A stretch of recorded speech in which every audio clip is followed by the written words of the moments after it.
Hey everyone, welcome back to Reading with Tatiana. This is probably my last video before the Christmas holidays, so wherever you are, I hope you're having a safe and warm and happy holidays with your family and friends and loved ones, or if you choose to do the holidays by yourself, that's also great too. So this is my review for You're a Mean One, Matthew Prince by Timothy Janovsky, and I gave this book a 3 out of 5. My Booktuber Shoutout today goes out to Tangible Reads, who actually created the holiday hackathon readathon that I've been participating all month in December. This book also hits one of the prompts, which is queer representation.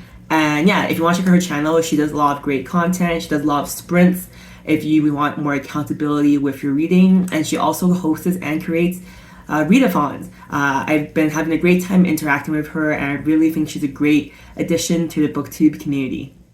And as always, I'm so close to 200 subscribers, so if you're watching this video, I'll appreciate it if you like my content to please hit the subscribe button, give this video a thumbs up, leave a comment, tell me your favorite holiday book. It'll really help driving audience to my channel. This book, You're a Mean One, Matthew Prince, was published this year, so very, very new. It is the second book from this author, and the genre is fiction, romance, and queer. A bit about the author, Timothy Janovsky. He was born and raised in New Jersey, and he identifies as a queer, multidisciplinary storyteller. He had a bachelor in theaters and dance, and he also has studied abroad in Italy. I mentioned earlier that this book, You're a Mean One, Matthew Prince, is his second novel. His first novel is called Never Been Kissed, and that was really popular, and it was a really great read. I haven't read it yet, but I'm just basing off the reviews, obviously. And he is a man of many hats. He is a playwright, and he's also involved in improv comedy and does dance.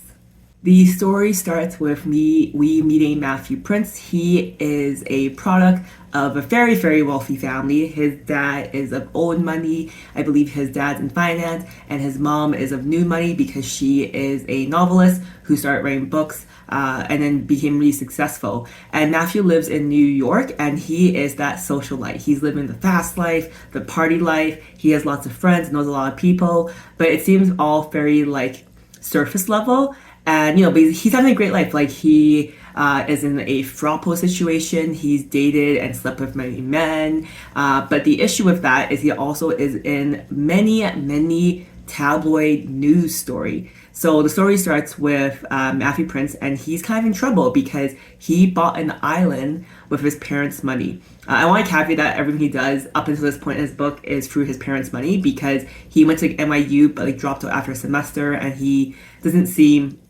like he knows what he wants to do with life. So he's just living this fast party life and, sleeping around, dating, and that kind of stuff. So basically he buys this island, and his dad and his mom, this is the last straw, this is too frivolous. So because they're a very wealthy family, they have a PR person that deals with any news that leaks. And the PR person said, Matthew, you need to lay low for a bit because this is a scandal that you just buy an island like this.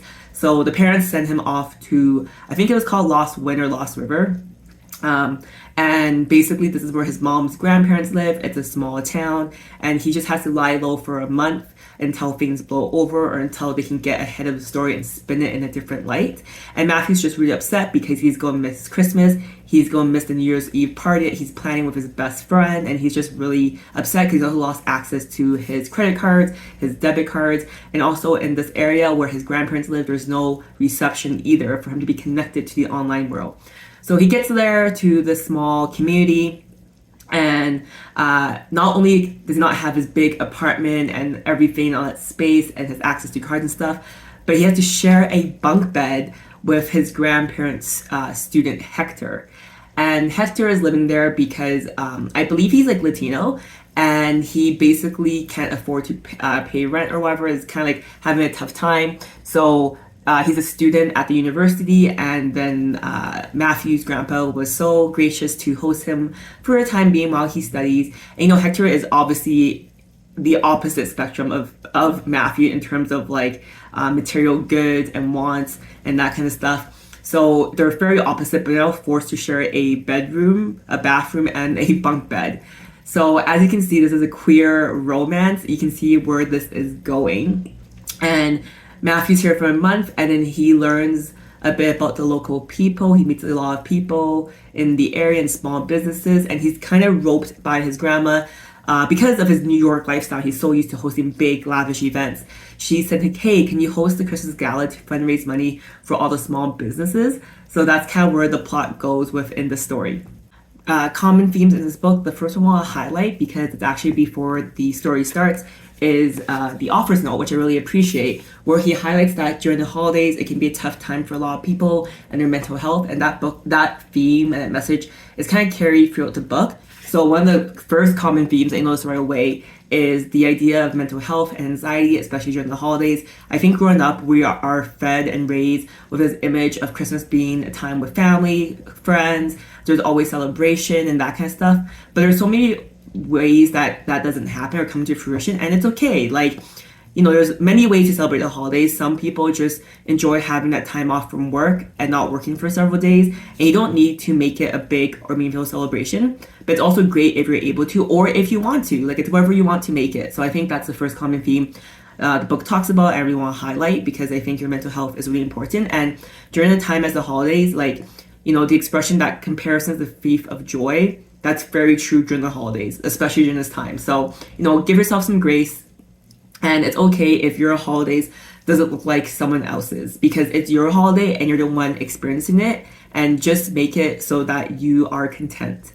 Another one is the idea of community. As I said, Matthew, he lives in New York City. He lives in a socialite life. So even though he is with everyone all the time, there's a lack of community and deeper meaning.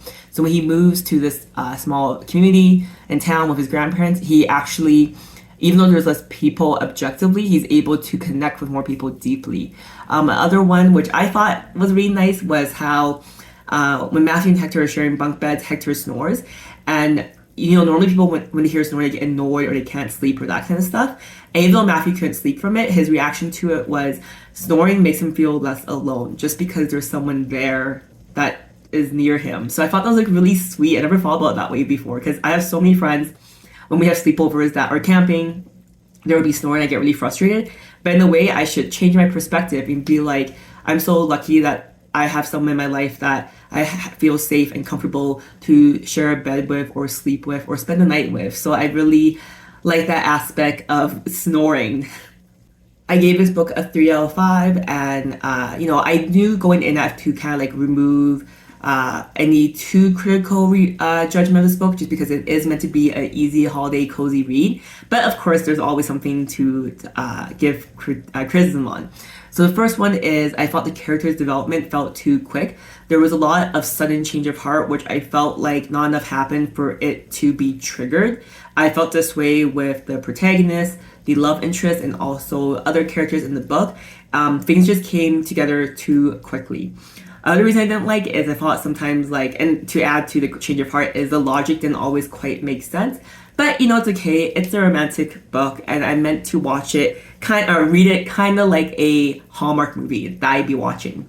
The things I didn't like about this book, as I mentioned earlier, was the idea of snoring. That really resonated with me for whatever reason. The idea that you can just easily flip your perspective in life for these little nuances to be more positive or put a great spin on it. That's something that I'm going to take with me for sure. And other thing I like is that because of the small community and Matthew getting involved with all the small businesses and that kind of stuff, I really love all the characters in this cozy town. It was just a really nice holiday book. I really recommend it for a quick, easy holiday read. On Goodreads, this book got an average of 3.7 out of 5. I think it's very accurate. I think you go in knowing what this book is going to be about, and you have to kind of just, I guess, remove yourself from the reality of judging this book as award-winning, but it's a cozy read. So bad reviews on Goodreads where people thought the word dude was used too much. I can see why people would say that, but I think it's just part of the character. But I guess it kind of takes away from reality, because in reality, even if someone has a catchphrase, would they use it that much? Not really sure.